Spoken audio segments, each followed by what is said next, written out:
también, bueno, en caso que la pantalla se les ponga oscura es porque pues me ha sacado de uno de las sesiones en las que he iniciado, porque por el problema del navegador que les comentaba la vez pasada. No lo he tenido de nuevo, pero por cualquier cosa ustedes pues estén pendientes ahí, me avisan en el chat y yo veo cómo verifico entonces ahí que se soluciona. Bien, iniciamos nueva temática. Acá vamos a hablar acerca del arte de los siglos XVIII y XIX. De hecho, ya estuvimos viendo un poco del arte del siglo XVIII con lo que respecta al arte barroco, el barroco español, el barroco francés, pues era todavía parte del siglo XVIII. Pero a mediados del siglo XVIII entra un nuevo estilo porque a nivel estético cansa el barroco. Y entonces se vuelve al gusto por los artistas clásicos. Y a eso se le denomina neoclasicismo o neoclásico, cualquiera de los dos términos es correcto. Ese mismo siglo XVIII, comienza otro movimiento en algunas partes de Europa, en otras va a llegar hasta el siglo XIX, es el romanticismo. Y a mediados del siglo XIX, entonces entra otro movimiento que es el denominado realismo. Entonces, estos tres movimientos están prácticamente juntos, se traslapan uno con otro. No es que uno termina y luego comienza el otro, como lo hemos estado viendo en los siglos anteriores, sino que acá pues van casi que a la par. Depende de la zona de Europa. ¿Y por qué se da esto? Pues porque los cambios de pensamiento van a tener más impacto en algunas regiones de Europa que en otras. En estas que llega tarde o que no tiene tanto impacto, va a permear pues esos nuevos pensamientos un poco más tarde, más tardío, pero va a ser siempre entre el siglo XVIII y siglo XIX. Es una época grande de cambios en Europa y es una época grande, de grandes cambios también en América. Lo que está sucediendo en Europa para esta época va a replicarse también en América. Eso es uno de los grandes cambios que se van a ver. Entonces, de transición, como les mencionaba, permanecen las sociedades estamentales, la monarquía absoluta es la que todavía gobierna cuando iniciamos el siglo XVIII, y la economía pues depende de lo agrícola, eso se mantiene. Acuérdense, el siglo XVIII estamos hablando del año 1700, o sea, de ese siglo. Hay un aumento demográfico, hay un desarrollo económico bastante grande, hay un ascenso de la burguesía. Esto tiene que ver con la industria también, que se va a fortalecer porque aparece también la primera gran revolución industrial. Las nuevas ideas también, esto no tiene nada que ver con cualquier cosa que les recuerde algo de nuestro país. Estas sí son nuevas ideas de verdad, y esas nuevas ideas traen una época revolucionaria para este momento. El parlamentarismo inglés, por ejemplo, la ilustración, que esto es lo que mueve el arte de esta época, la independencia de Estados Unidos, la Revolución Francesa, todo eso sucede en el siglo XVIII. Eso, por eso se dice, es un momento de transición. El mundo a a nivel académico, a nivel intelectual está cambiando y a nivel artístico va a cambiar también, porque eso van a tono pues junto con lo otro que les mencionaba. Acá van a tener una cronología de eventos. 1774 es el ascenso al trono de Luis XVI. Es el último de los Luises que vamos a ver. Es el que correspondería a la época del Rococó. Acuérdense que el Rococó es la época del mayor lujo dentro de lo que respecta al arte barroco, y especialmente en el absolutismo monárquico francés. Este Luis XVI es el esposo de María Antonieta, que bueno, si vieron la película, que nos compartía ahí compañero nos compartía en el grupo de Facebook, y si pues la han visto antes, pues saben de qué trata eso. O sea, es mucho lujo lo que se ve en Palacio, y eso cansa a la gente que está afuera, porque mientras adentro hay lujo, afuera la gente tiene pues muchas carencias. Entonces eso, luego intentará el rey hacer reformas de manera que la gente esté un tanto pues menos molesta pues con lo que está sucediendo, pero pues no se logra. Para 1789 aparece esas proclamaciones en las que se habla ya no de súbditos, ya no de gente sometida, sino que se habla de ciudadanos. Y las personas entonces, todas se dicen son iguales ante la ley. Y eso es todo mundo. Ya no hay separación entre los privilegiados y los no privilegiados. Entonces eso es una de esas nuevas ideas que aparecen acá.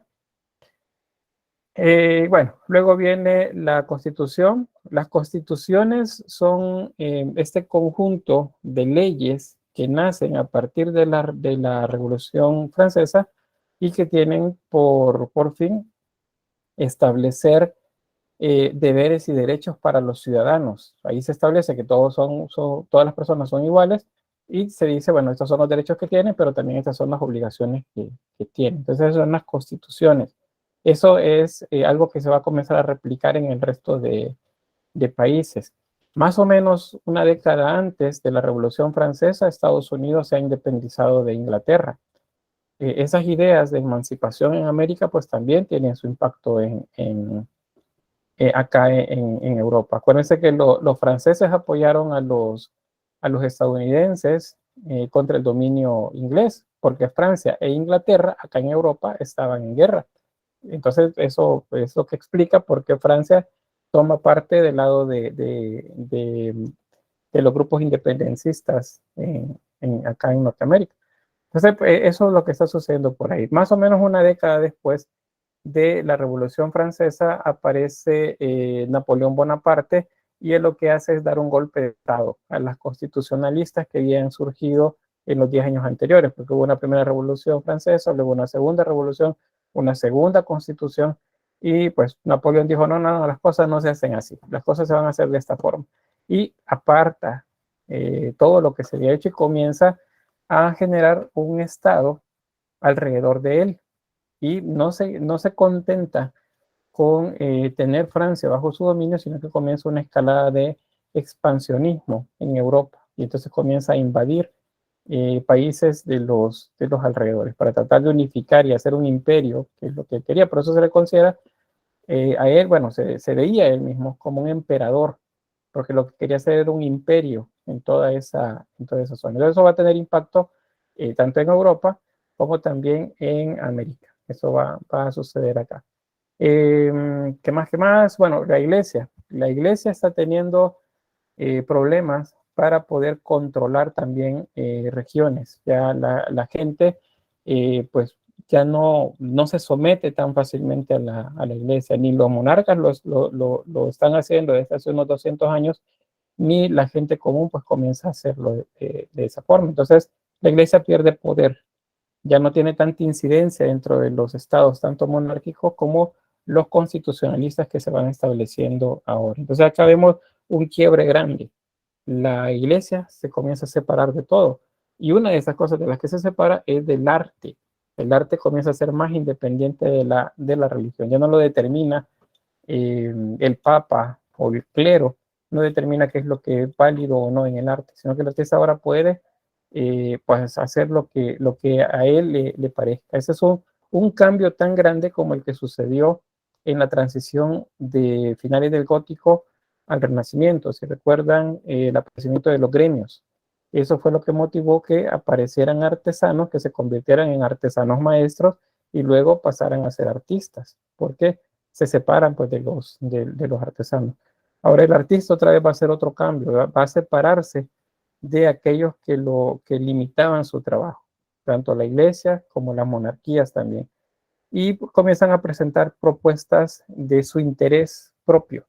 Y aquí entonces el arte va a ser algo diferente, que es lo que se hacía antes. Entonces, así como el panorama entre el siglo XVIII y el siglo XIX, acá vamos a ver también que eh, termina la Edad Moderna, que es lo que, si recuerdan, la Edad Moderna finalizó con la caída de Constantinopla o el descubrimiento de América, que esas mismas dos fechas marcan el inicio de la Edad Moderna.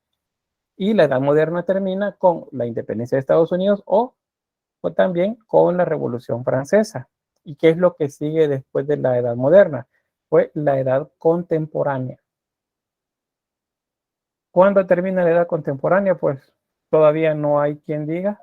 Se sigue diciendo que es hasta la actualidad. Si logramos avanzar bien con los temas que hacen falta, pues estaremos viendo un poco de esto la próxima semana, el lunes esperaría yo, sobre qué es lo que sucede acá, con el momento en el que habremos superado lo contemporáneo, la edad contemporánea, y estemos en algo diferente.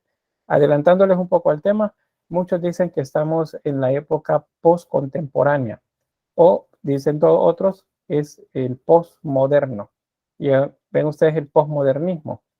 Pues, en el arte lo vemos, el postmoderno, el postmodernismo por acá, el postmodernismo por allá. Pues eso se supone que es en lo que estamos actualmente, una etapa postcontemporánea a la que tiende a llamársele postmoderno. En el posmoderno pues se niega todo lo que se pudo haber construido de la edad contemporánea en la fecha. O sea, todo lo que tiene que ver con los estados, con los estados constitucionalistas, con las nuevas ideas que trae la llamada ilustración, que ya vamos a ver qué es eso, o el enciclopedismo.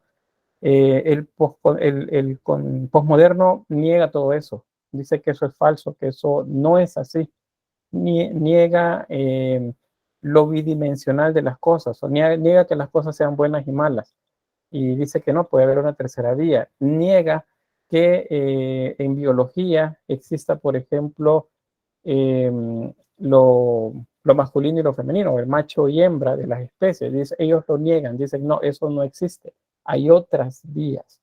Y así pues van explicando todo lo demás. Eso nos explica un poco lo que vemos actualmente, que pues no se habla únicamente de dos géneros, sino que se habla de una variedad mayor. Eso es posmodernismo. Pero pues solamente les adelantaba, lo vamos a ver, esperaría yo, la próxima semana. Menos un poco de eso porque no da para tanto. A mi gusto, si les soy sincero, de esta época, del inicio de la edad contemporánea hasta la edad actual, a la época actual, debería de ser una materia completa, porque hay una cantidad de contenidos y de momentos históricos que se dan en estos 200 años que son bastante significativos. Acá, pues, solo lo vemos en una unidad, pero pues hay suficiente para verlo. Sin embargo, ustedes lo van a ver en otras cátedras, lo van a ver en historia, al menos algunas cosas, historia 4, historia 5, todo lo que es referido a Centroamérica y a El Salvador. Y también en las opciones, algo de eso van a ver también, referido a El Salvador o en términos generales. Así que pues tampoco es que no van a ver más adelante. Bien, ¿se entiende en qué época estamos? ¿Cuál es el contexto? ¿Sí? Dejamos la edad moderna y nos hemos adentrado a la edad contemporánea.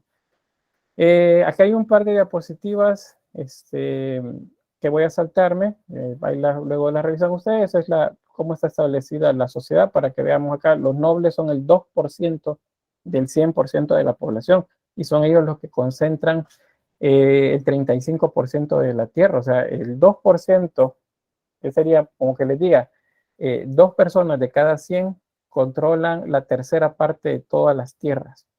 Entonces, así de grave era el asunto. Y los campesinos constituían el 83%, porque el 15% restante, pues eran los burgueses, que también tenían una tercera parte de todo lo que existía. Es decir, que entre burgueses y nobles, estamos hablando del 17% de la población, ellos tenían el 70% de todo lo que existía, medios de producción, tierras cultivables, comercio, todo. Y el 83% no tenía más que ese restante 30%.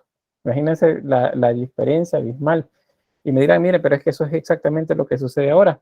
Pues sí, así estamos actualmente. Y tiene un tanto que ver con que los modelos que se establecieron en Francia y en Europa del siglo XVIII son los mismos que se replican en América luego de las gestas de independencia. Entonces, nuestros estados responden a lo que sucedió en Francia en aquel momento. Y si no, pues solo les muestro acá, voy a regresar a la diapositiva. Ven los colores de la bandera: azul, rojo, blanco. Para nosotros solamente tenemos el azul y blanco, ¿verdad? Pero Costa Rica tiene rojo. Vean las banderas de los países, de otros países de acá en América, la mayoría andan por estos colores. Solamente aquellos que tienen un tanto más que con Portugal, por ejemplo, adoptaron colores diferentes de la bandera. Pero la mayoría tienen estos. ¿Y por qué? Porque Francia era el referente para los países americanos.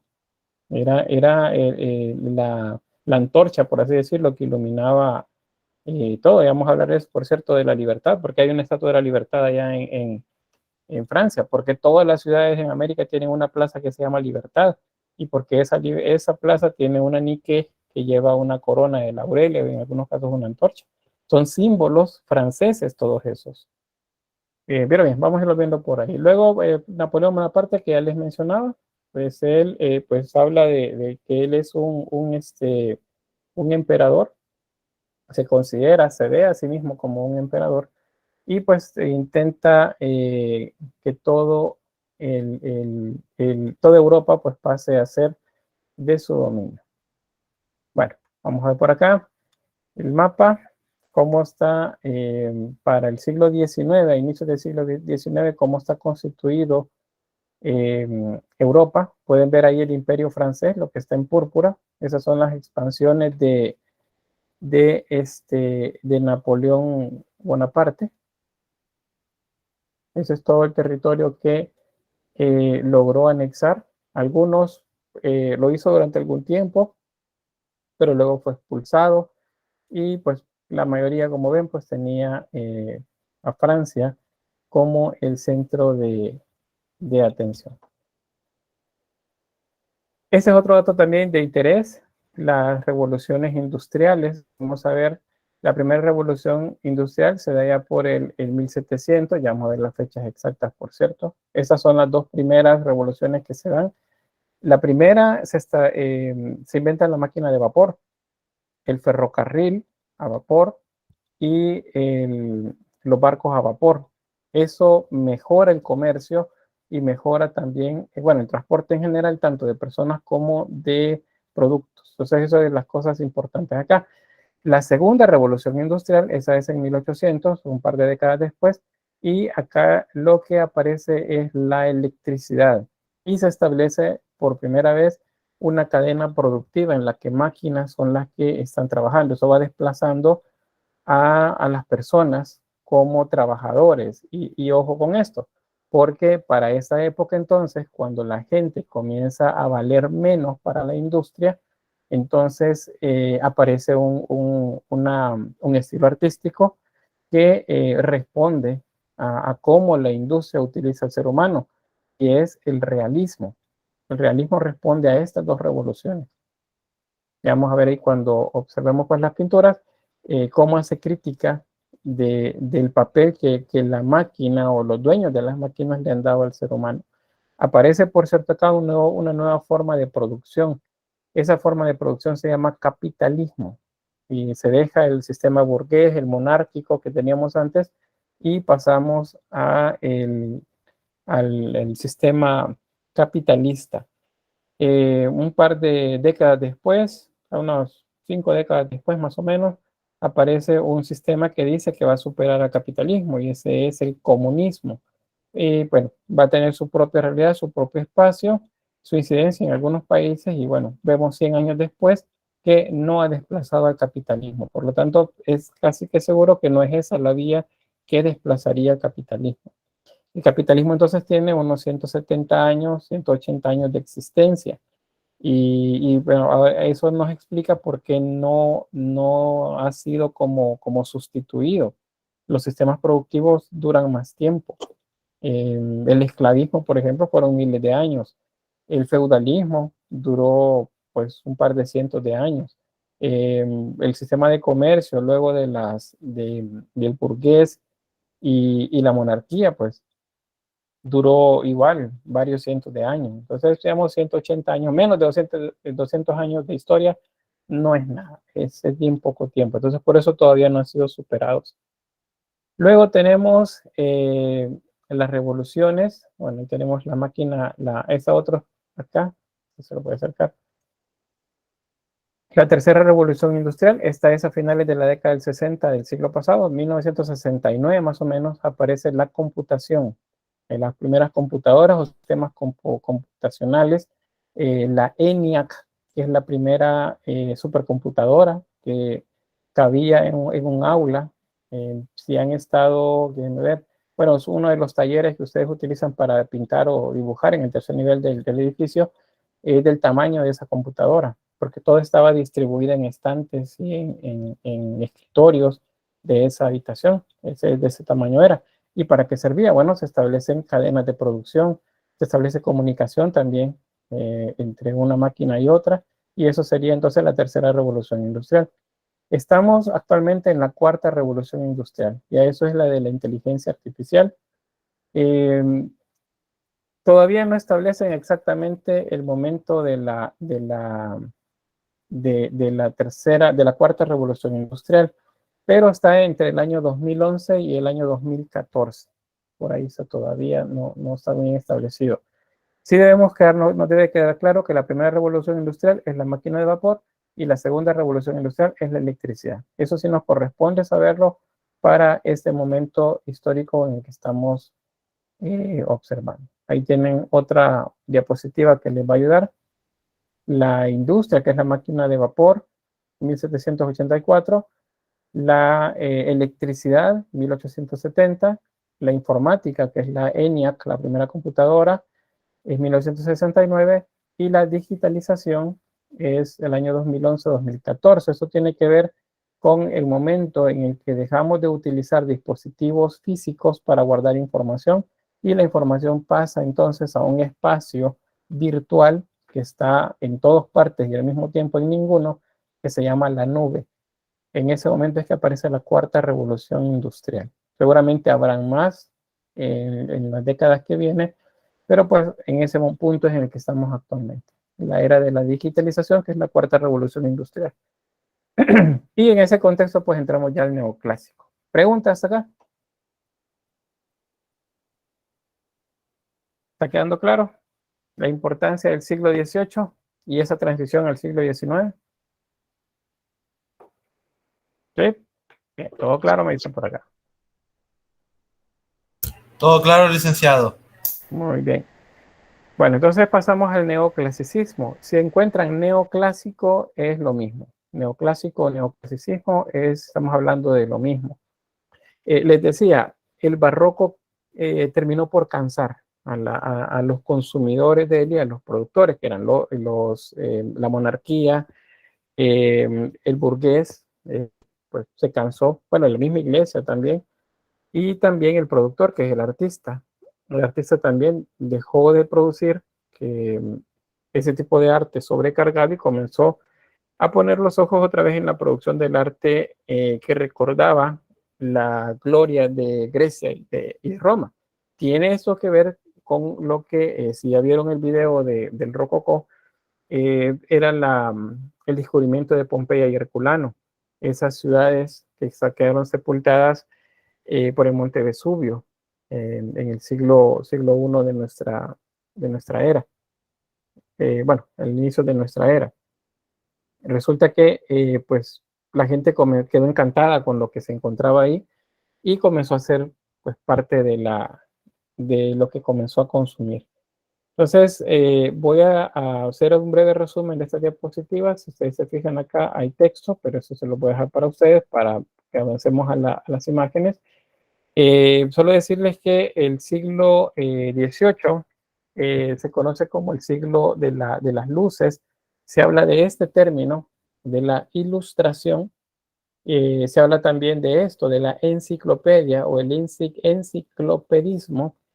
Esas son dos cosas importantes que son los motores que van a mover todo lo cultural, social, económico, político y arte también. Entonces, les vamos a hacer como recapitulando. ¿Qué es lo que mueve el arte en la Edad Media? A ver si alguien me recuerda. ¿Cuál es ese centro del arte a nivel temático y de producción? La religión, pero tiene un nombre. Muy bien, Natalie. Teocentrismo. Muy bien, el teocentrismo, eso es la Edad Media, teocentrismo. Eso mueve el arte en la Edad Media. ¿Qué mueve el arte en la Edad Moderna? El humanismo, muy bien, Natalie. El antropocentrismo. Muy bien. Si me dicen antropocentrismo y me dicen humanismo, estamos bien. Ahí también, bueno, él sí, y Manuel dice antropocentrismo. Ahí estamos bien. Antropocentrismo o humanismo es lo que mueve el arte en la edad moderna, o sea, Renacimiento, Barroco. ¿Qué mueve el arte en la edad contemporánea, que es en la que estamos actualmente, o al menos en los primeros siglos de ella, que son siglo XVIII, siglo XIX? Pues lo mueve la ilustración. Eso apúntenlo, porque eso se lo van a preguntar, es seguro, más adelante cuando estén en Historia 3 o en Historia 4, lo van a preguntar. ¿Qué es lo que mueve el arte en la Edad Media? ¿Qué mueve el arte en la Edad Moderna? ¿Y qué lo mueve en la Edad Contemporánea? Es seguro que se lo van a preguntar. Y después me dicen, mire, dicen que usted no les dijo nada.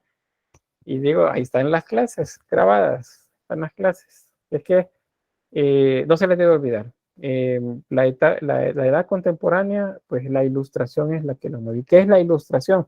Pues resulta que aparecen, vuelvo acá para que al menos lo vayan viendo, eh, resulta que las cosas, hacen una reflexión los intelectuales de la época, los que comienzan a estudiar la historia, comienzan a estudiar lo que hicieron las culturas anteriores.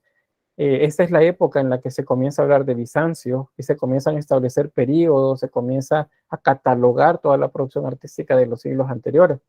¿Qué es lo que dicen esos intelectuales? Pues dicen, las cosas no solo se deben creer, sino que hay que estar seguro de que eso es así. Eso significa que debemos comprobar las cosas. Y por eso se le dice a este periodo la era de la razón, porque las cosas no se pueden aceptar ya solo nos las dicen. Y vean aquí por qué tiene por qué la religión pierde poder, porque resulta que la religión decía, María fue llevada al cielo por ángeles, y todos lo tienen que creer. Pues resulta que acá dicen los intelectuales, pues sí, pero ¿y dónde está? ¿Dónde lo dice? ¿Dónde está el texto? ¿Qué lo comprueba? Y comienzan a hablarles y darles razones, más bien darles explicaciones. Y dicen, no, pues está bien, pero compruébemelo. No, es que tienen que creerlo porque eso es de fe. Pues no, dicen, no podemos solo creer, no, lo tienen que comprobar. A eso es a lo que se refiere cuando se habla del siglo de la razón, o se habla de la ilustración, de eso se trata, de comprobar todo lo que se decía acerca del mundo. Esa corriente cultural es la ilustración, que era que les mencionaba. Todo lo que existe debe ser comprobado a la luz de la razón. O sea, ya no se puede solo creer en algo. Ahí es donde la iglesia comienza a retroceder en cuanto a poder, porque los nuevos profesionales que van saliendo, por ejemplo, de las universidades, o los intelectuales, escritores, pintores aún, o artistas en general, cuestionan bastante y no hay manera que puedan responder del todo. Entonces comienza a perder poder. Luego viene también la época de Napoleón y Napoleón pues comienza, no, dice aquí que el que manda soy yo, no la iglesia. Entonces comienza a quitar el poder también a la iglesia, manda a meter presos a obispos, a monjes, a sacerdotes y demás. También a pastores, en el caso de de las regiones en las que no había catolicismo, sino protestantismo, pues también van para las cárceles. ¿Y por qué? Porque se están aprovechando de la gente, dicen. No, no puede ser que le hagan creer a la gente algo y no se lo prueben. Y así van pues en ese discurso. Acá les recomiendo una película que se llama Los fantasmas de Goya. Ahí nos habla bastante acerca de esa etapa entre Napoleón bueno, el inicio de la edad contemporánea. Van a ver ahí el trabajo de Goya y también el papel de la Santa Inquisición. Y luego cómo pues ahí se somete bajo tortura a alguien para que acepte algo que no es cierto. Y luego dice, los inquisidores dicen, no, pues que si lo aceptes porque es cierto, o sea, lo ha iluminado para que acepte su culpa. Y luego dice, no, pero es que si alguien lo someten a tortura, va a terminar asegurando algo que no hizo. Y dice el sacerdote, no, eso no es así. Eso no es así. Es Dios el que lo hace que reflexione. Luego someten al sacerdote a tortura y termina aceptando algo que no es. Y entonces ahí se comprueba justamente en el discurso de la película, pues esto, acerca de que no es válida lo que la iglesia está haciendo para, se supone, comprobar las cosas, sino que hay otros métodos para hacerlo. Tengo entendido, dice, que se llevó preso a un papa. Me parece que sí, igual, ¿cómo se dice? Tal vez no tanto que lo metió preso en calabozo, sino que le limitó pues poderes y lo mantuvo en cautiverio. Es decir, esa era la idea, que no fuera la iglesia la que ella dominara, sino que las cosas deben ser resueltas a través de la luz de la razón. ¿Cómo se llama la película? Dice Gabriela, se llama Los fantasmas de Goya. Goya, el pintor, ¿sí? Los fantasmas de Goya. Si encuentran el enlace o información de la película, pónganla en el grupo de Facebook. Esa es una muy buena película para que la vean. Realmente van a disfrutar la película y van a entender mucho pues, de eso que les estoy mencionando por acá. Porque nos sirven esas películas para entender contexto, acuérdense. Y de paso, pues ver cómo trabajaban los artistas. Bien, entonces, ¿cuáles son las características de la ilustración? Una concepción optimista del futuro. Se confía en la razón humana, o sea, si la iglesia, si el pensamiento religioso más bien nos llevó por los caminos erróneos, entonces la razón de la humanidad nos va a llevar por los caminos correctos y la civilización, por lo tanto, tiene que mejorar. Parte de eso son los ya triunfos que están teniendo a nivel de la industria, la primera revolución industrial, o sea, el invento de la máquina de vapor. Un siglo después, más o menos, inventan la electricidad o descubren la electricidad e inventan dispositivos que ayudan a la gente a utilizar la electricidad.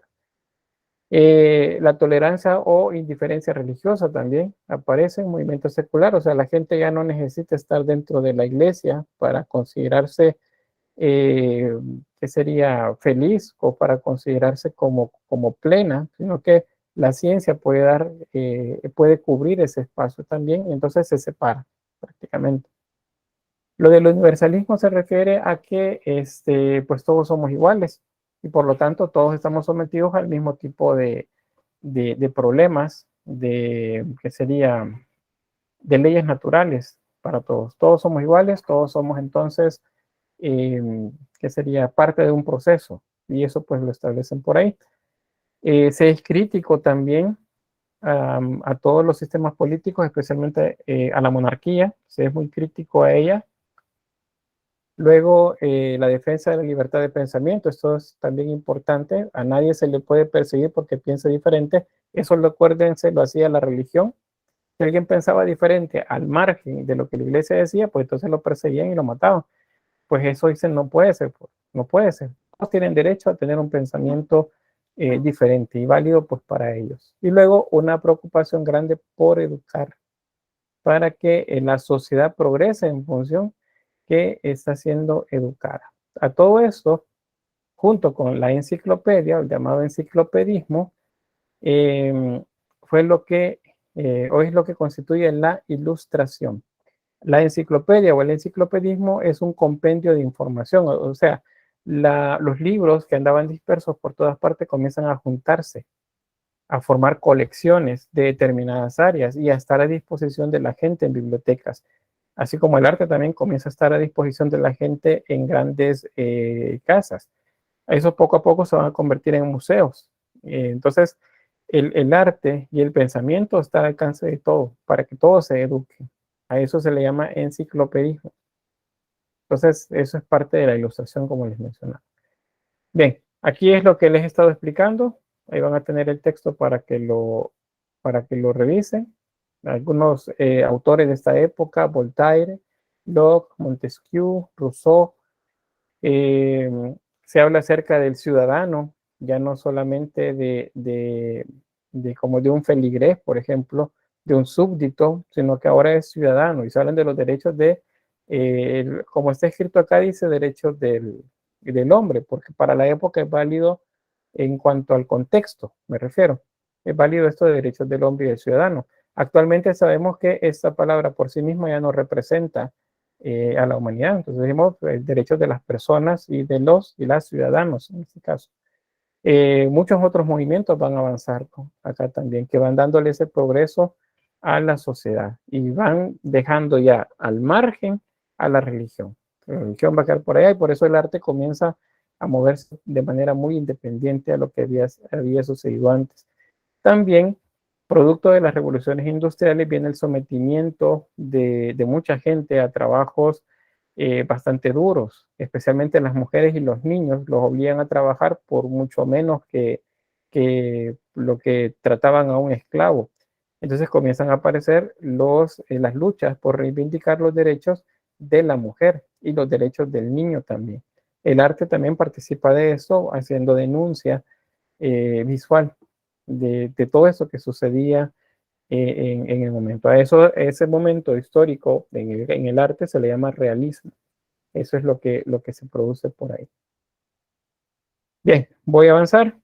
Eso es lo que les he estado hablando. Ahí lo van a tener para que lo lean. Y pues no sé si hay alguna pregunta. Ya como está así en términos generales y un poquito rápido, ya les he planteado pues de qué trata este momento. ¿Sí queda claro? Sí. Bien, gracias. Si me dicen por acá, muy bien. Gracias entonces. Y acá tienen también otro esquema que les explica lo de las revoluciones industriales, que es básicamente una revolución en cuanto a la producción y al transporte. Y pasamos entonces a la arquitectura neoclásica. Entonces, en el contexto de esto del siglo XIX, XVIII y XIX del que hemos estado hablando, y ese gusto por el arte de Grecia y de Roma, entonces va a aparecer un tipo de arquitectura que va a ser, por cierto, la última, al menos de este periodo, es la última que se plantea como algo nuevo, al menos hasta acá, porque en el siglo XX sí van a aparecer otros estilos arquitectónicos, pero digamos que hasta el siglo XVIII, siglo XIX, el neoclásico es el último de estos periodos grandes. ¿Qué es lo que sigue del siglo XIX en adelante? A eso se le llama arquitectura historicista, de esta forma. Arquitectura historicista, o sea, hasta el siglo XVIII, neoclásico. Los siglos anteriores, barroco, renacimiento, yendo hacia atrás, ¿verdad? Gótico, románico, prerrománico, que depende de la zona en la que se haya dado, bizantino, luego pues el romano, el griego y así, podemos seguir hacia atrás en el tiempo. Pero ya siglo XIX hablamos del historicismo y la arquitectura historicista. ¿Qué es lo que viene acá? Pues a todo le anteponemos el neo, por ejemplo, neogótico, neorrománico, neoárabe, neo otros, como dice acá, pues neo un montón de estilos, y el que se denomina ecléptico. El ecléptico tiene una mezcla de varios, puede tener neoclásico, puede tener barroco, puede tener gótico y puede tener renacentista, y todo lo junta de manera armoniosa en una sola obra arquitectónica.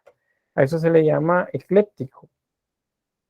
Pero pues el neogótico son los que vienen por acá. O sea, aquí ya podemos hablar de algunos de los edificios de nuestro país, aunque eso ustedes lo van a ver en la historia 4.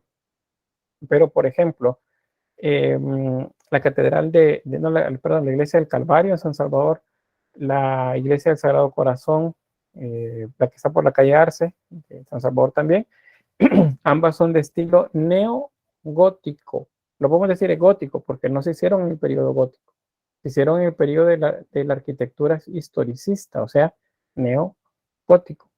El Palacio Nacional, ¿qué sería? Neoclásico.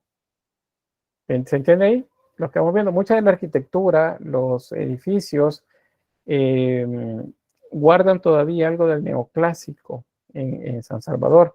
La mayoría se cayeron con los terremotos. Han habido cerca de 7, 8 terremotos del siglo XIX a la fecha y la mayoría de edificios se cayeron. Muchos de los que existen ahora corresponden a finales del siglo XIX y principios del XX, que decimos, bueno, son parte del casco histórico de la capital, que es lo que se está rescatando actualmente con esfuerzos de la alcaldía y del gobierno. Y bueno, y la empresa privada también que está poniendo de su parte. Entonces, eso es parte de eso nuevo que se hacía.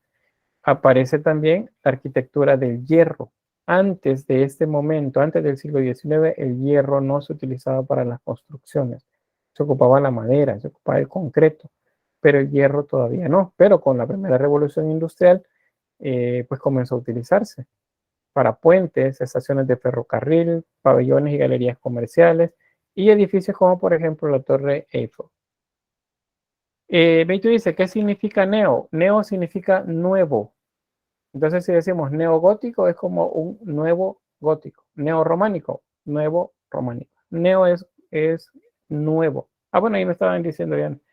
Néstor, Álvaro, ya habían respondido. Bien, ¿qué más aparece? Bueno, se habla de arquitectura moderna. Vean, la edad se llama contemporánea, pero el producto dentro del desarrollo de esta se le llama modernismo. Y por eso es que hablamos actualmente de posmoderno. El modernismo es esto. Prácticamente todo lo que en el siglo XIX, siglo XX, los sismos de vanguardia es modernismo. Se establece que el arte puede servir para otras cosas, no solamente para el servicio de las élites, sino pues para enseñar, para denunciar también. Y por eso es que si ustedes se fijan, ahora agarran una piedra, la ponen en un módulo y dicen que eso es arte. ¿Y por qué? ¿Y cómo puede ser arte eso? Es que lo que están haciendo es decir que esto, el modernismo, todos los sismos de vanguardia, fracasaron, no hicieron lo que dijeron que iban a hacer en su momento. Y como no lo hicieron, entonces son un fracaso, pues entonces establecemos leyes en el arte que pues no tienen nada que ver con lo anterior. Entonces ahí agarran una piedra, la ponen sobre un módulo y eso es arte. Estrujan papel, es arte. Agarran un pañal usado de un niño, lo ponen en un módulo, eso es arte. ¿Por qué? Porque están negando todo esto. Dicen el modernismo fracasó. En el posmoderno, todo el proyecto modernista fracasó. Pero eso es a nivel actual, ¿verdad? Vamos a regresar 100 años. 100 años antes dicen, no, el modernismo es lo que debe hacerse para que el mundo avance, lo que debe hacerse para que la humanidad crezca. Es todo esto, el modernismo. Bien, dice el guineo con cinta en la pared, eso es posmodernismo, es justamente, se llama comediante, se llama la obra. Bueno, vamos, espero que hablemos un poquito de eso la otra semana. El artista que puso aquello en la lata, eso corresponde al conceptual. Eso es unos 100 años después del momento en el que estamos ahorita. Eso lo vamos a ver en la vanguardia, la segunda vanguardia.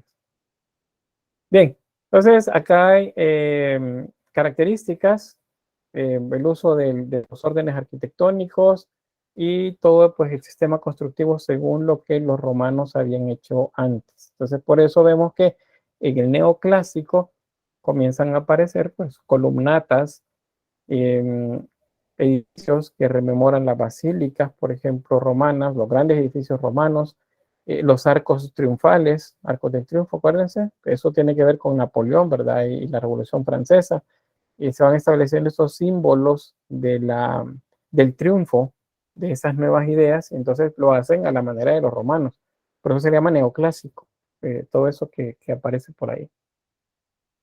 Vean, esta es puramente seguir las normas del clásico, columnas de orden dórico, solo que modificadas, porque en el dórico, acuérdense que pues, las columnas son un poco diferentes, son más anchas de abajo que de arriba. En este caso son más uniformes, pero el capitel pues es dórico. Luego ahí tenemos el corte pues completo del edificio, eh, ¿cómo se llama? Greco-romano. Acá hay más, pues, ascetismo en la decoración arquitectónica, ausencia de colorido, minimización de molduras, ornamentos escultóricos, arcos triunfales, columnas conmemorativas también. Es la idea, pues, de Napoleón, que él se cree, acuérdense, dice que él cree de sí mismo que es un emperador y así lo hace ver a los demás. Entonces, a la manera de la Roma imperial, él comienza a generar monumentos en Europa que conmemoren pues estos triunfos. Otro aspecto también, lo estamos viendo ahorita en arquitectura, pero lo vamos a ver también luego en la escultura. Se cree en este momento que los romanos hacían todos con el color del mármol, especialmente el mármol blanco, porque las esculturas eran blancas cuando las encontraron. Los arcos que estaban blancos cuando los encontraron también. Lo que sucede es que ellos no estudiaron tanto como para llegar al reconocimiento minucioso de la obra clásica y vieran que eran policromadas, estaban pintadas completamente. Entonces, por eso el arte de este momento es blanco. Cuando usan mármol lo dejan blanco, porque ellos no supieron que los griegos y los romanos pintaban sobre el mármol. Eso no lo llegaron a ver ellos, porque cuando sacaban las piezas de donde estaban soterradas, resulta que venían blancas, porque todo el pigmento se había caído. Entonces, esa es una de las razones por ahí. Bueno, la puerta de Alcalá, esto es en España, vean, es como un monumento romano, estas arcos triunfales, así es básicamente el corte de la estructura, y tenemos grandes escudos que conmemoran pues eh, la, la, las milicias, por eso se llaman escudos de armas, porque pues lo que tiene cascos, escudos, lanzas, espadas, todo eso pues se colocan ahí, conmemorando pues esos triunfos. En Múnich también les dijera, les pronunciara esto, pero mi alemán es un poco malo. Pero ahí está el texto. No sé exactamente cómo se pronuncia en alemán. Platz. ¿Cómo? ¿Sí? Lo que el compañero quise decir es Königsplatz o Kronigsplatz. No me acuerdo bien por la regla de pronunciación del alemán con la O con diéresis. Uh-huh. Manu, ¿cómo es? OE, dice Néstor. Bueno, pero no vamos a detener en el nombre, vamos a detenernos en la... Pero gracias ahí por ilustrarme. Bien, vean la estructura. De hecho, los extremos de este pórtico con el frontón, esto recuerda ¿cómo se llama esto? La parte del edificio que flanqueaban las entradas de los templos egipcios. Bien, es muy similar a eso, porque pues están retomando elementos de la antigüedad para la construcción de los edificios. La columna dórica, como les mencionaba, pues es una de las favoritas para ellos para hacerlo. Entonces ahí tenemos otro, que sería como manera bueno, un propilio es como la entrada hacia alguna plaza o alguna zona de la ciudad, pero básicamente la estructura es como si fueran arcos triunfales. El Museo del Prado también en Madrid tiene esa misma estructura, en este caso columnas de orden jónico, y lo demás pues igual. Frontones, columnas, pilastras, todo a la manera clásica. El Arco de la Estrella en París también. Vean que la monumentalidad del edificio, de la estructura. Estas son personas acá abajo. Bien, eso es justo como los romanos lo hacían. Por eso es que se llama neoclásico o neoclasicismo, porque se está retomando. También un poco se retoma el Renacimiento junto con eso, no solamente que se mira hasta Grecia y a Roma especialmente, sino que también el Renacimiento, porque es lo más cercano que se tiene, solo hay un movimiento de diferencia. ¿Se acuerdan? El Renacimiento y luego vino el Barroco, luego vino el Neoclásico. Entonces están bastante cerca también muchos de los monumentos que se hicieron durante el periodo renacentista. El Capitolio de los Estados Unidos corresponde también a esto, a ese periodo de construcción de edificios de corte neoclásico. Eso pues no es Europa, no tendríamos que estarlo viendo, pero es para que vean que aquí en América también se hace lo mismo. La Casa Blanca, hay otros edificios también muy similares como estos en otros países de América. Cuba, por ejemplo, tiene edificios de orden neoclásico que se construyen más o menos por esta época. México también, en Sudamérica tenemos Perú, y otros países pues suramericanos que también construyen de esta época. Para nosotros acá, lo que sucede es que los terremotos tiraron prácticamente la mayoría de lo que había, o si no, los incendios también. Lo único que nos ha quedado así muy similar a eso es el Palacio Nacional, pero el Palacio Nacional, después de un incendio, fue reconstruido ya en el siglo XX, entonces no correspondería al neoclásico propiamente, sino que a la arquitectura historicista, que es la que retoma de los movimientos anteriores, pues características. Pero es un ejemplo de lo que más cercano de esa época. ¿Preguntas sobre arquitectura? El Teatro Nacional también es de orden neoclásico y corresponde también a los primeros 20, 25 años del siglo XX. O sea, el Teatro Nacional tiene como 105 años más o menos de haber sido construido. ¿Sí? Yo recuerdo que en el neoclásico, no sé si en los edificios como institucionales, había como una escala en los materiales, que el primer nivel era bien rústico, digamos la piedra o el revestimiento, y a medida se iba ascendiendo de niveles, los materiales iban siendo un poco como más refinados, pero eso se aplicaba en edificios como ayuntamientos o espacios más dedicados a uso público y político. Sí, en eso sí sucede. Vemos que es característica de algunos edificios, no de la arquitectura así en general, pero sí sucede. Hacen como escalonado el uso de materiales de manera de simbolizar también la progresión pues, de lo más mundano o de lo más cercano a lo común hasta lo más cercano, según ellos, a la divinidad, ¿verdad? Que sería en este caso lo que correspondería al mármol como material más puro. Pero sí, no es una norma para todos, pero sí sucede en algunos edificios. Bien, ¿algo más?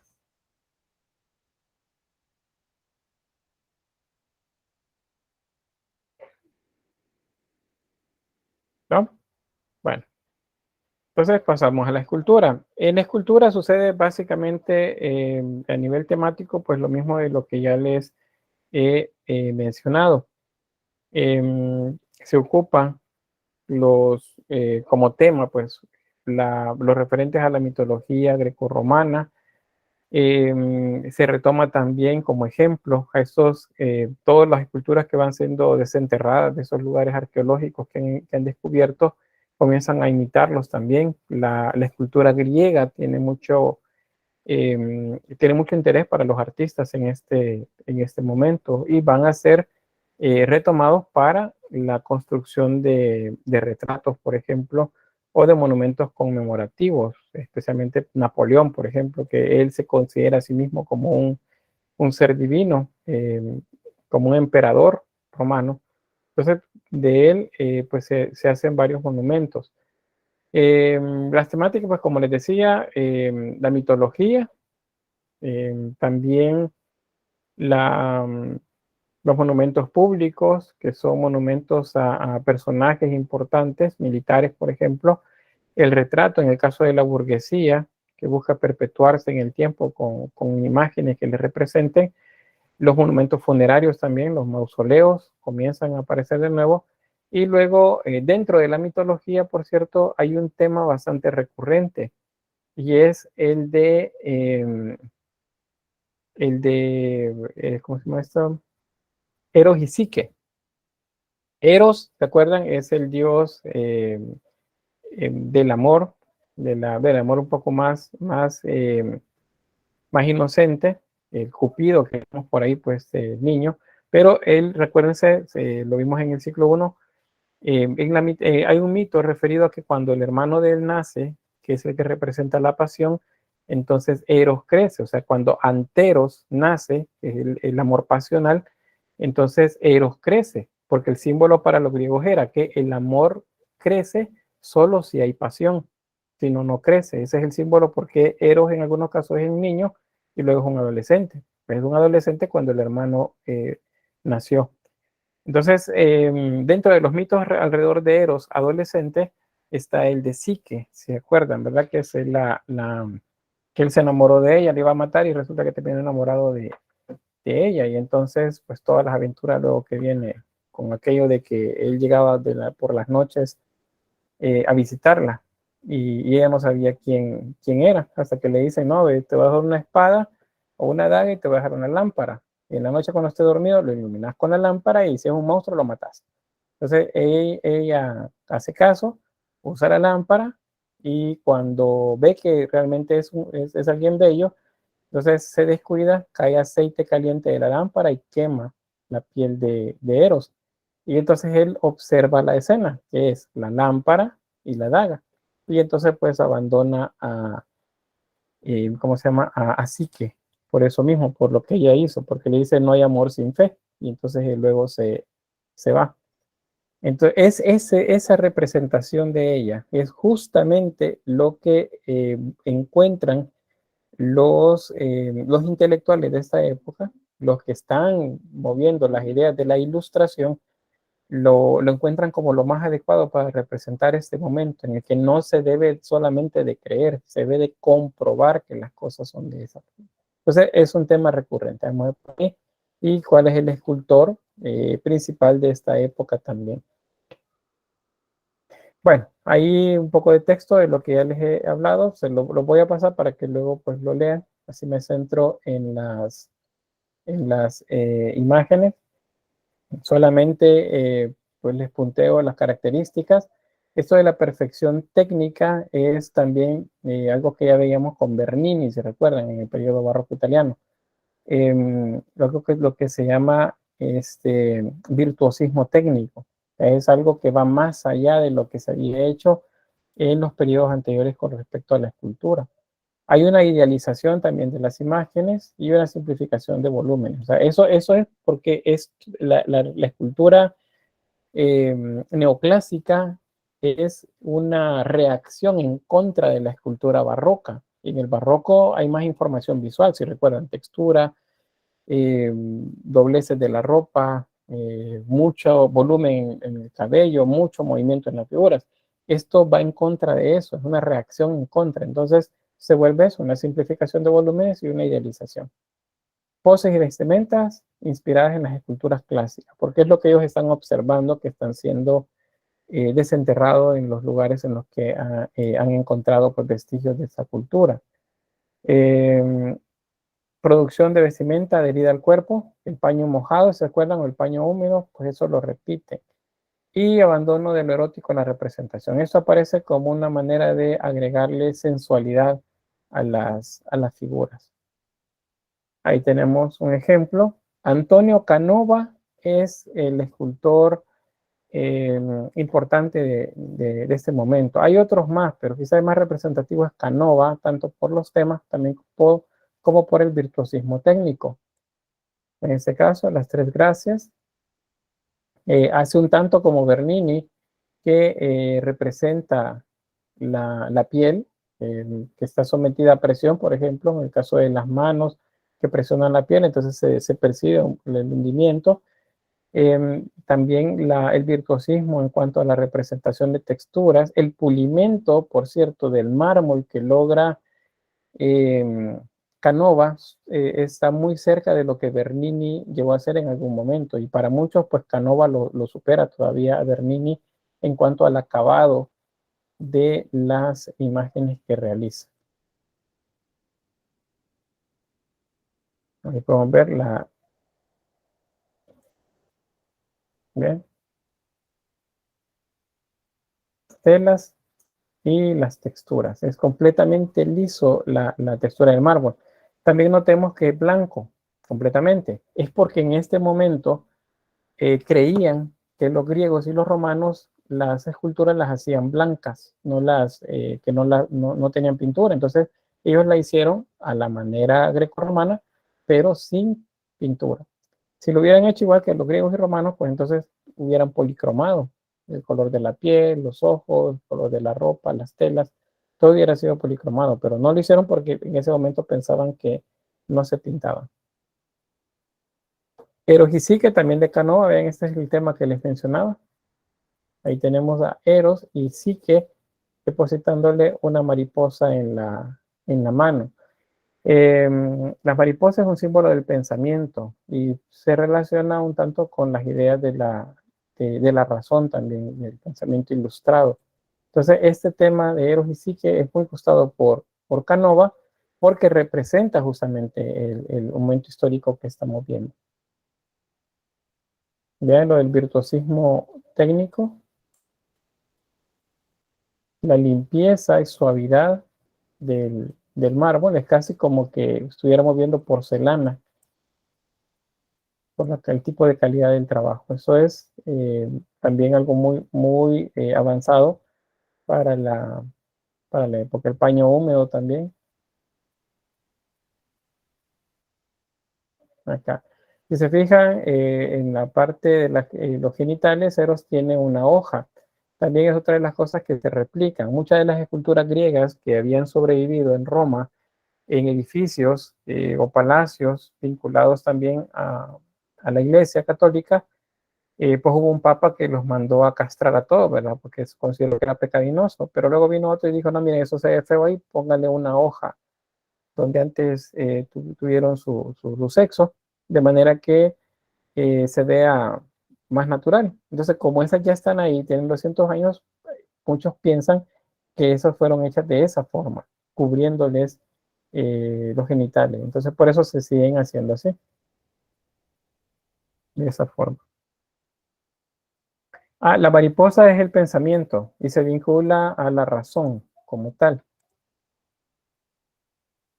Ese es el símbolo de la mariposa.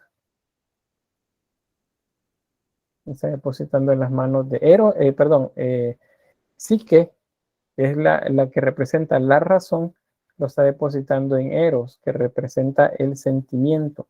Esa es la lucha entre la razón y el sentir.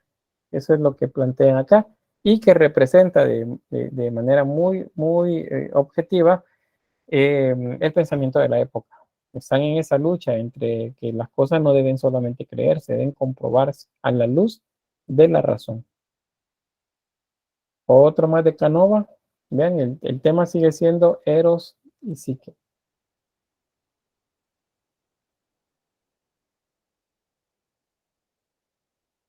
Bien. Sí, mucho mejor. Vean, aquí se ve pues un poco más detalle lo de la textura que les mencionaba. Es casi como representación de piel la que hace. El mármol es un tanto translúcido cuando es delgado, entonces vean, todo eso se nota en lo translúcido del mármol.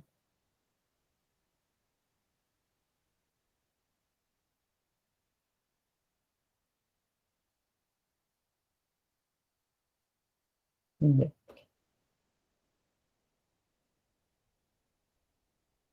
Esta es de Canova también. Esta es un retrato de Paulina Bonaparte. Pues acá Napoleón, como les repito, quería verse a él mismo como un emperador y lo mismo quería que hiciera con su familia. Entonces acá tenemos alguien de la familia de Napoleón que está representada como si fuera una diosa griega.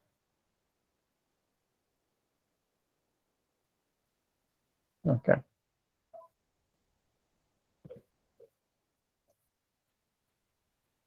Una Virgen Vestal. Este también es otro escultor de la época, Monti o Rafael de Monti. Y vemos las transparencias. Que eso ya lo vimos en el Rococó, ¿verdad? Las transparencias.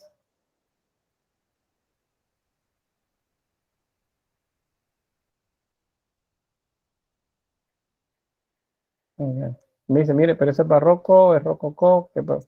Bueno, tal vez habrá manera de confundirse con el rococó. Pero pues ya en la práctica, ya en su vida profesional, yo lo que les recomiendo siempre es que vayamos a buscar el nombre del autor y el año. Eso nos va a decir el periodo en que está. Acá en la clase, digamos que fue un poco complicado si yo les incluyo el tema neoclásico junto con el barroco italiano y el barroco francés. van a encontrar que se parecen bastante, o con el rococó, especialmente por lo de las transparencias. Pero pues en ese caso lo van a ver ustedes en exámenes diferentes, entonces no hay donde equivocarse.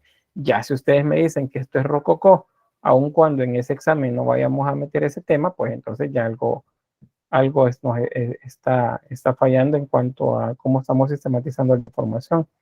Pero si lo vemos en un libro y decimos, bueno, este es 1818 a 1881. Rafael Monti vivió entonces en el siglo XIX. Entonces, siglo XIX, por la época, tuvo que haber sido neoclásico, romanticismo y parte del realismo. Entonces, ahí nos ubicamos ya en tiempo, nos ayuda a ubicarnos en periodo artístico. Entonces, siempre veamos los años para saber de qué trata. O si no, sabiendo el nombre, también podemos ubicarlo a qué periodo pertenece. Ojo que hay escultores de esta época, ya del siglo XVIII en adelante, que tanto van a ser neoclásico como también van a ser romanticismo. Algunos hasta van a ser el impresionismo. Entonces, hay que ver también la época. El año nos va a ayudar también a saber a qué periodo lo podemos ubicar. Bien, es una vista de frente de la misma imagen. Ahí podemos ver la transparencia. Y vean la suavidad del mármol que les mencionaba.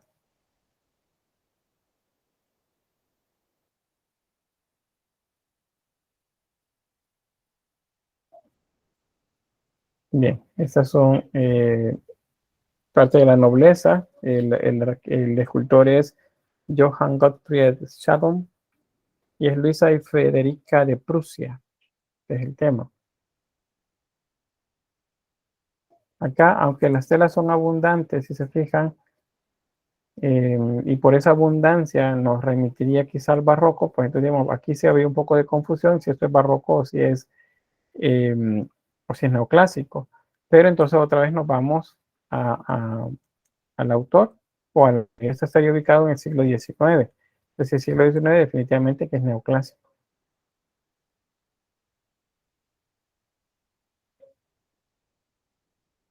Bien.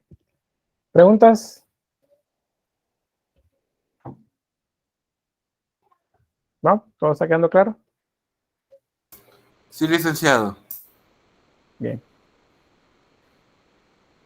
Bien, otra imagen, Lucrecia moribunda, Capeni, Damián Capeni. Vean lo de la sensualidad, el paño húmedo, la daga, que es con la que ella se ha ido el pecho, y brota sangre del lado del corazón donde se dio la puñalada, o se la dieron, no recuerdo muy bien la historia de Lucrecia.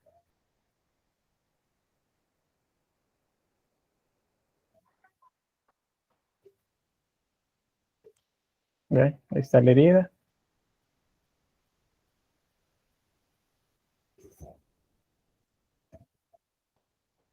Bien, hasta ahí con la escultura neoclásica. ¿Alguna pregunta o comentario? ¿Creen que es fácil de diferenciar esto del griego, de la escultura griega, de la escultura romana, de la escultura renacentista? ¿O se parecen?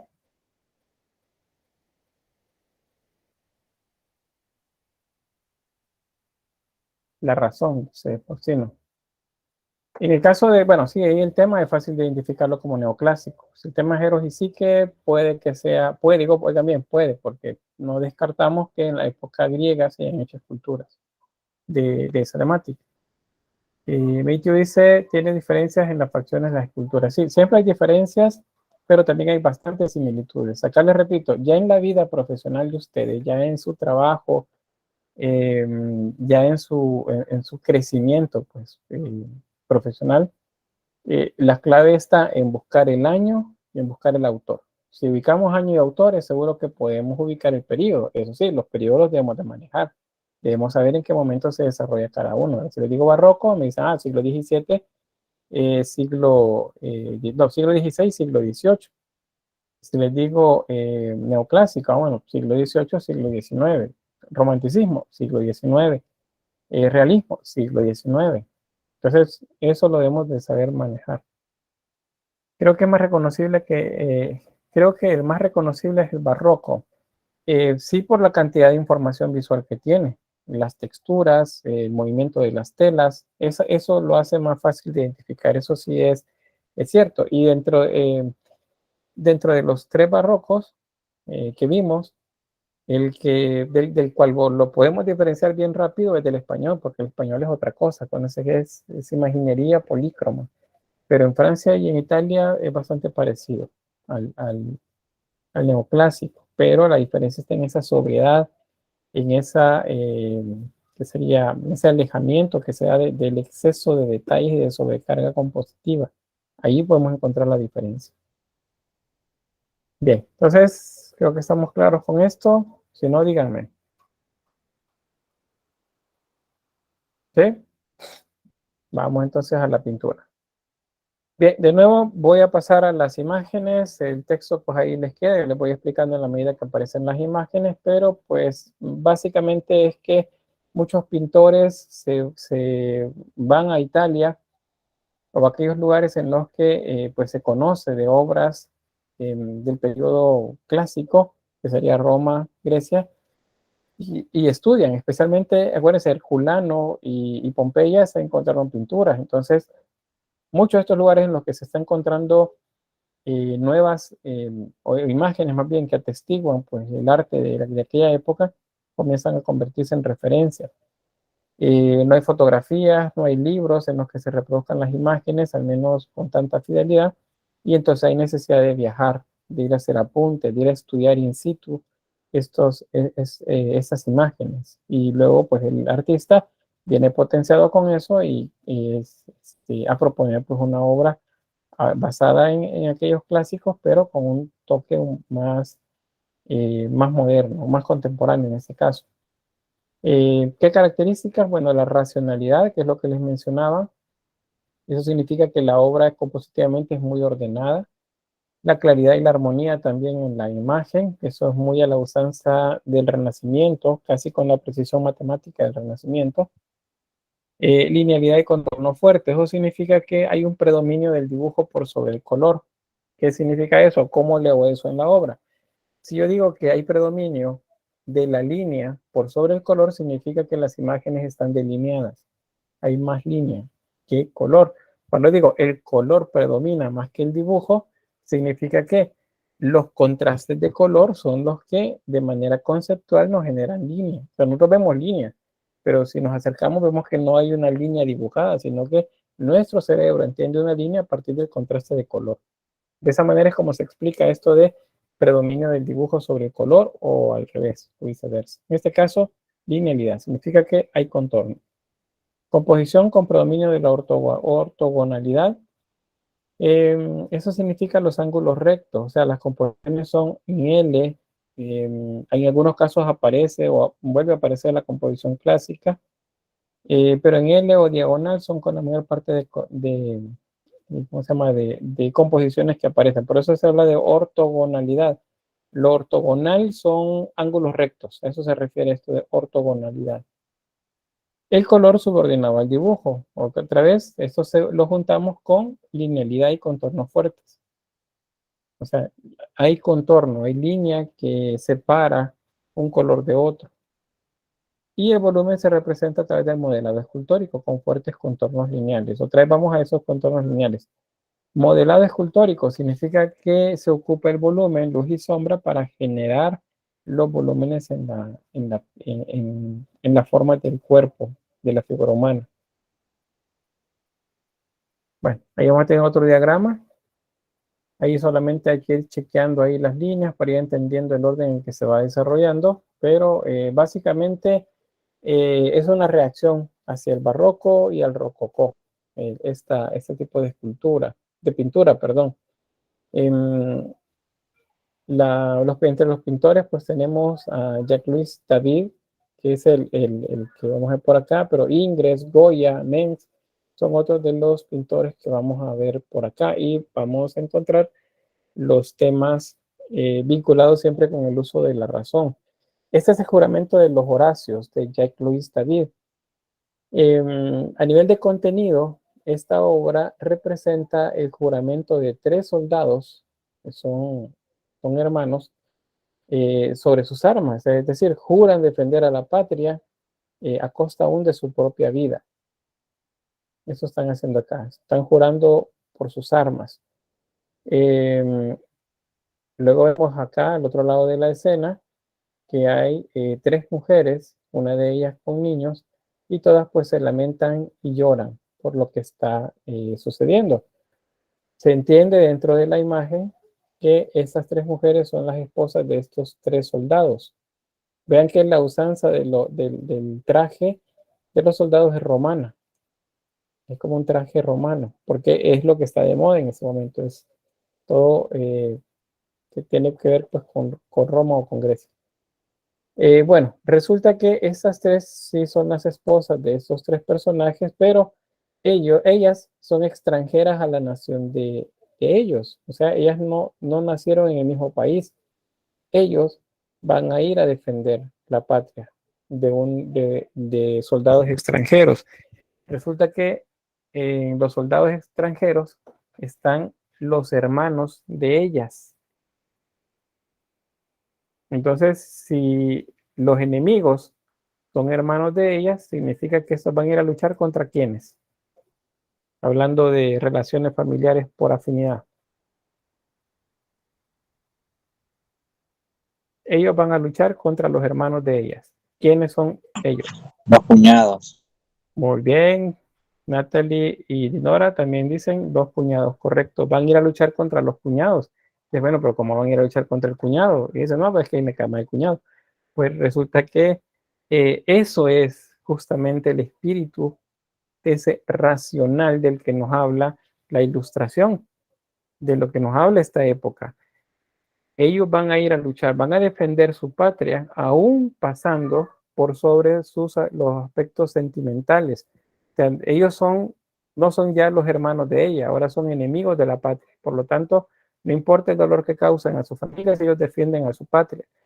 Eso es digamos, el mensaje dentro de la obra. Cuando yo les digo eso, yo voy a defender la patria aún a costa de cualquier relación afectiva que pueda tener con alguien, entonces yo les estoy hablando de algo que se llama nacionalismo. Y el nacionalismo parte de acá, de esa época. Francia es otra vez el referente para el nacionalismo. Todos los países comienzan a sentirse como con identidad propia. Y aunque a nivel temático todavía no lo vamos a ver tan desarrollado, pero en el siguiente periodo artístico, que es el romanticismo, ahí sí el nacionalismo va a tener un papel mucho más importante que el que tiene acá. Pero acá es donde nace, y eso nos lo atestigua este tema, el juramento de los Horacios de Jacques-Louis David. Eso a nivel de contenido. Ahora vamos a nivel técnico. Pues la obra nos representa un escenario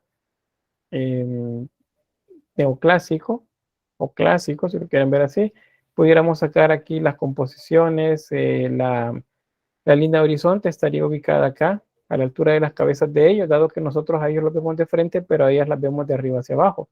Significa que nosotros estamos de pie como observadores enfrente de la escena. Entonces, nuestra línea de horizonte, acá. Luego, los capiteles y las líneas de la losa del piso nos podrían dar también líneas de fuga que nos llevarían a un punto de fuga común más o menos acá. El punto focal estaría ubicado acá con los soldados que prestan juramento o acá con las mujeres que están llorando. ¿Dónde estaría el punto focal? Con los soldados. Muy bien. Dentro de la obra es lo primero que nos llama la atención, ¿verdad? En los hombres, Carlos. Muy bien, en los soldados. Eso es lo que más nos llama la atención. Entonces el punto focal está ahí. ¿Qué otra cosa? Bueno, hay una iluminación tenue que resalta bueno, no tenue, fuerte, que resalta los volúmenes y genera sombras también bastante fuertes en el suelo. La atmósfera es en una paleta de color bastante neutra, ¿vean? No es ni cálida ni fría acá. Sin embargo, dado que hay verdes, azules por ahí, grises, Entonces la paleta de colores es un poco más predominante a nivel fría.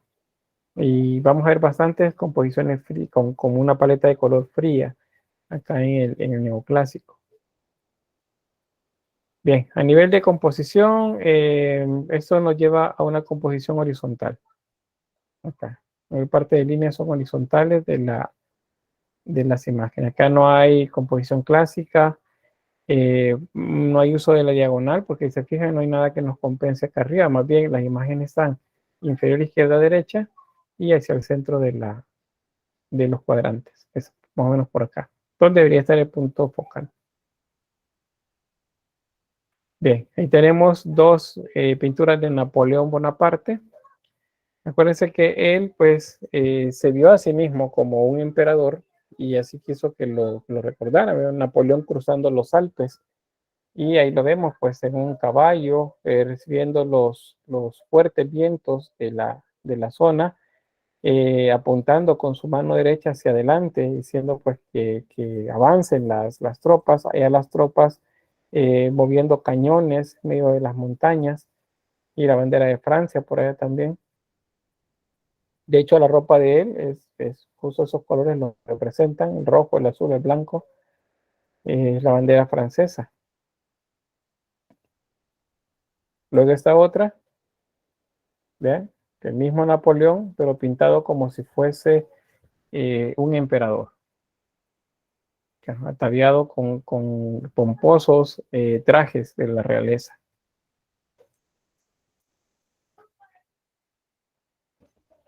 Vean en la parte inferior, un águila. El águila es el símbolo del Imperio Romano y él lo toma como parte de su simbología también.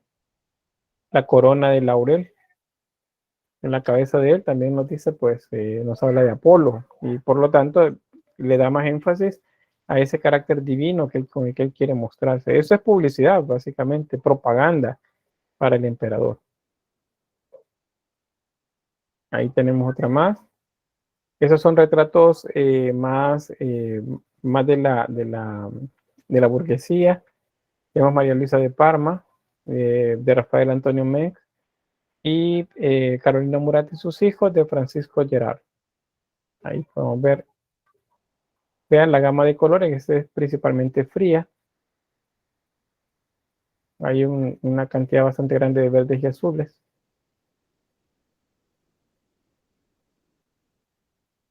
Y en este caso, el retrato de la nobleza.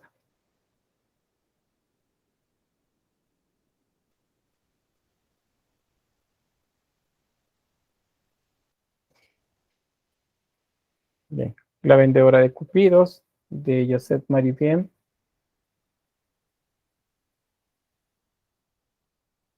Vean, como si fuesen palomitos o gallinitas en una canasta, los amores o cupidos, y se los está ofreciendo a una dama, y la dama junto con su doncella. Vean el traje que deja ver uno de los senos. Ese es porque uno de los temas que buscan en la pintura es justamente la sensualidad. En la época barroca, propiamente barroca, en los lugares en donde la Iglesia Católica tenía mucho poder, pues difícilmente se iba a ver una obra como esta, porque se consideraba pues contraria a las ideas de la religión.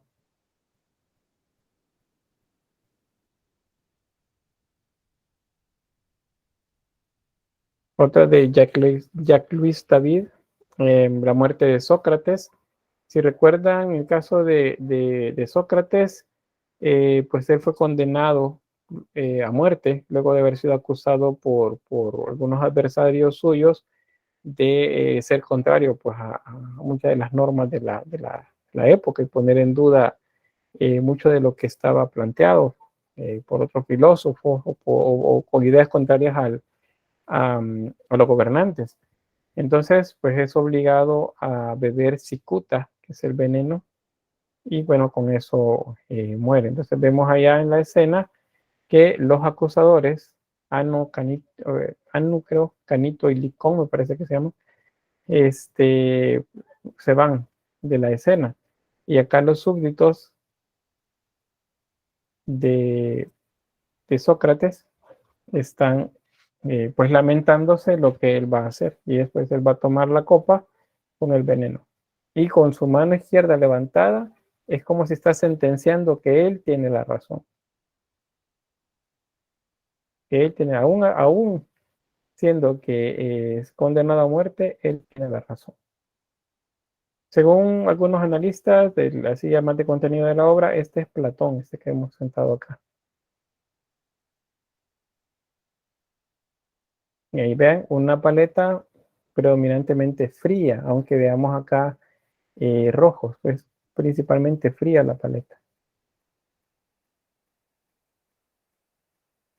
Punto focal, la línea de horizonte está más o menos por acá, porque podemos ver un poco como si estuviéramos levantando la cabeza a Sócrates.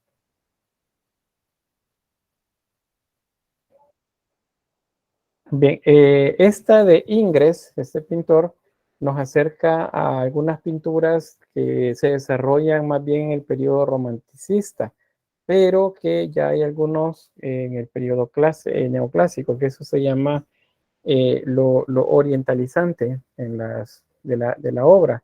Ese es el baño turco, y en el que se representa pues una terma, tal cual, con muchas mujeres que están pues teniendo un rato de esparcimiento. Están acá las piscinas, y es como que pues ellas están escuchando música y hablando pues entre ellas, como lo harían los mismos hombres también en el caso de las termas romanas, ¿verdad? Entonces lo representa de esa forma Ingres.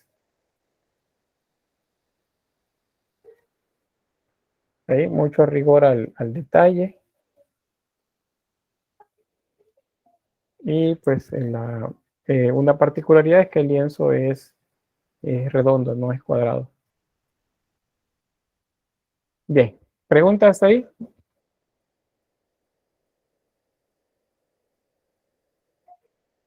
¿No? Bueno, lo que espero es que esté como muy claro sobre el momento.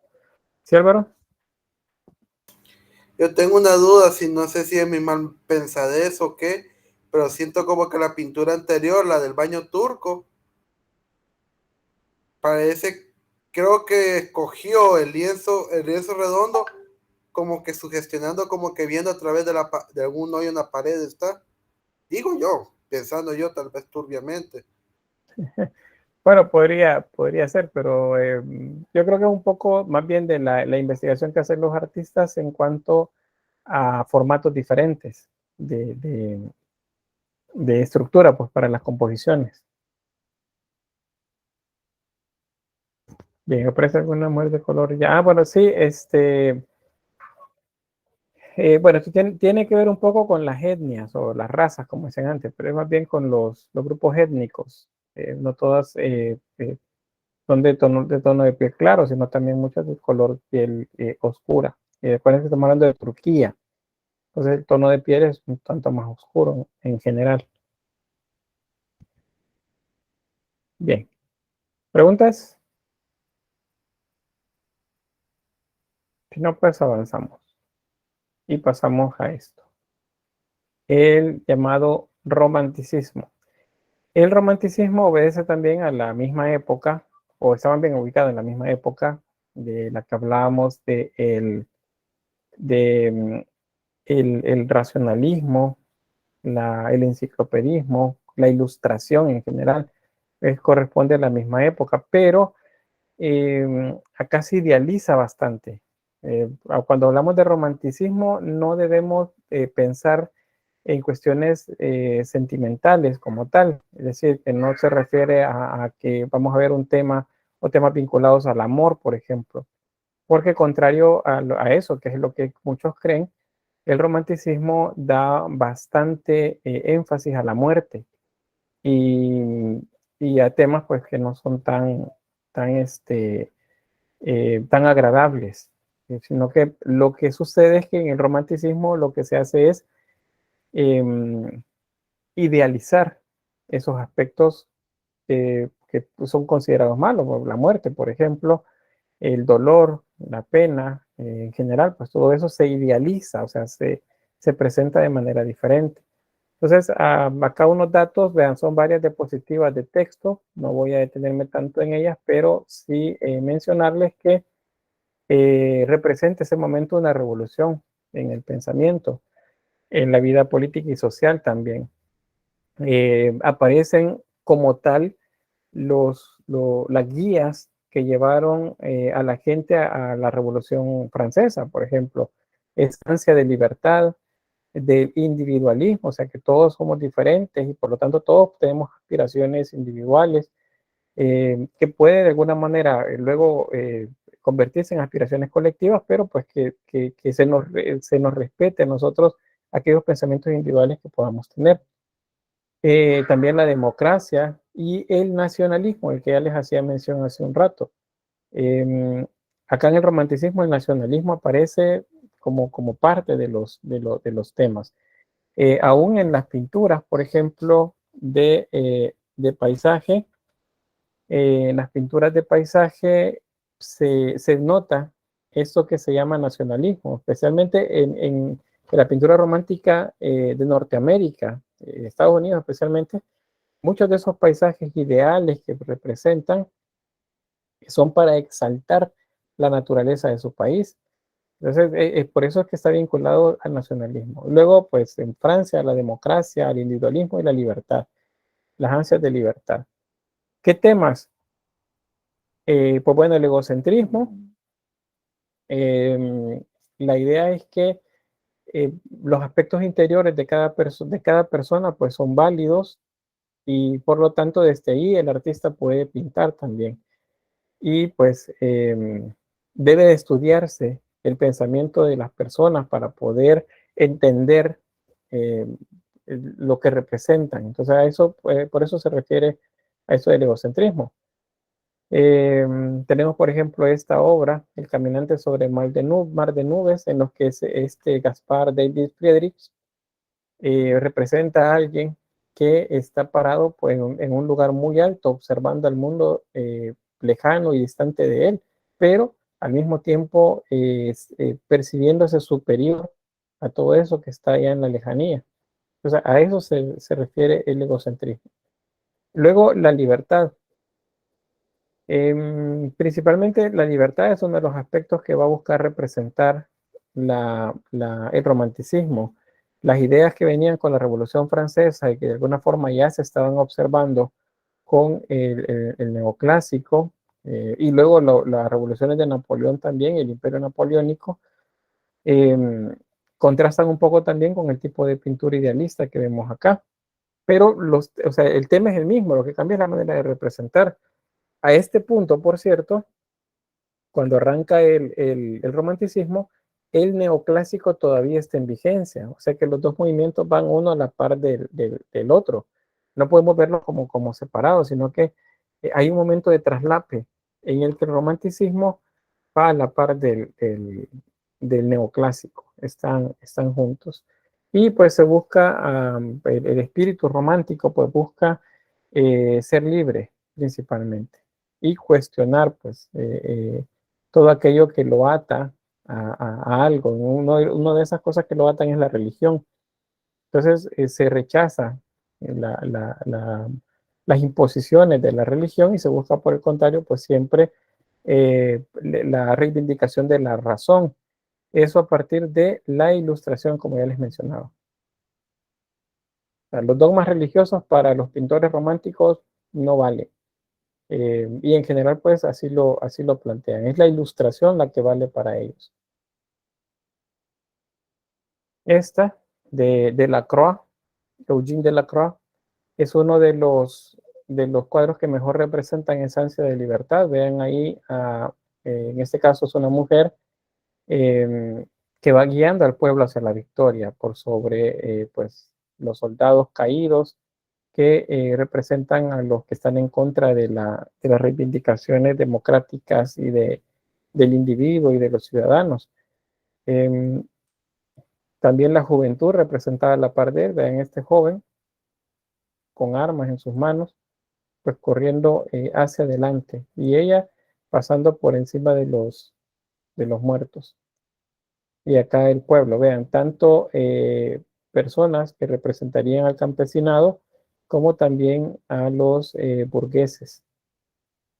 Todos ellos juntos en ansia de la libertad. ¿Y qué bandera lleva? Pues la de Francia. Ahora, vean, ese tema, siglo XIX, principio del siglo XIX, y ahora de acá entendemos por qué en esas plazas que se llaman Libertad se coloca la figura de una mujer en la parte alta de los monumentos.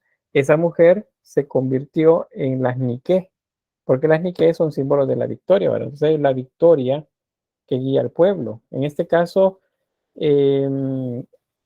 la mayoría dice, de estudiosos dice, bueno, ella tiene nombre, se conoce como nombre, es Mariam o María Ana, o sea, Mariam. Mariam era un nombre muy común en la época de la Revolución Francesa. Entonces, le tomaron ese nombre y, digamos, como apodo se lo pusieron a la figura que representaba a la libertad. Por una manera de decir, bueno, es el pueblo quien va a guiar al pueblo a la victoria. La libertad es un gorro frigio, es como nuestro escudo nacional. También ese es un símbolo justamente de libertad. Aquí lo lleva puesto. Acá. ¿Ven por qué les decía que los símbolos patrios nuestros, bueno, les mencionaba la bandera, pero en general, el que mencionan el escudo, esos símbolos están basados en los ideales de Francia, los ideales franceses. Otro dato que les voy a dar acá, vean, rojo, blanco y azul. Esa es la bandera de un partido tricolor acá en El Salvador, que hoy anda un poco en la calle de la amargura. Pero esos tres colores es justamente los colores que representan el nacionalismo. Y acuérdense que ese partido era una alianza, decía, republicana, nacionalista de El Salvador, decía. Alianza republicana. La república es una de las cosas que la Revolución Francesa instauró y quitando las monarquías. Y luego las monarquías que todavía existen son unas monarquías de una naturaleza diferente a las que habían en esa época. Entonces es republicana, porque se establecieron repúblicas luego de la Revolución Francesa. Nacionalista, se decían ellos, porque decían primero El Salvador, segundo El Salvador, tercero El Salvador, que ese era el discurso que tenían. En la práctica era algo completamente diferente, ¿verdad? Pero en el discurso estaban así. Entonces, esos ideales, tanto de ese partido político y en general, los de las repúblicas de Centroamérica, luego de la revolución, no, perdón, de la independencia, pues tenían que ver a Francia, con Francia. Por eso que los símbolos son prácticamente los mismos y los colores andan por la misma línea también. Bien, ¿se entiende? Espero que sí. Sofía. Sí, los grupos van para hoy, perdón, es cierto, ya me pasé, pero le puedo dar más tiempo, fíjese, no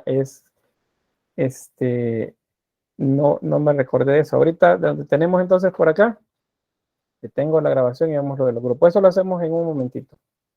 Así que tengo la grabación.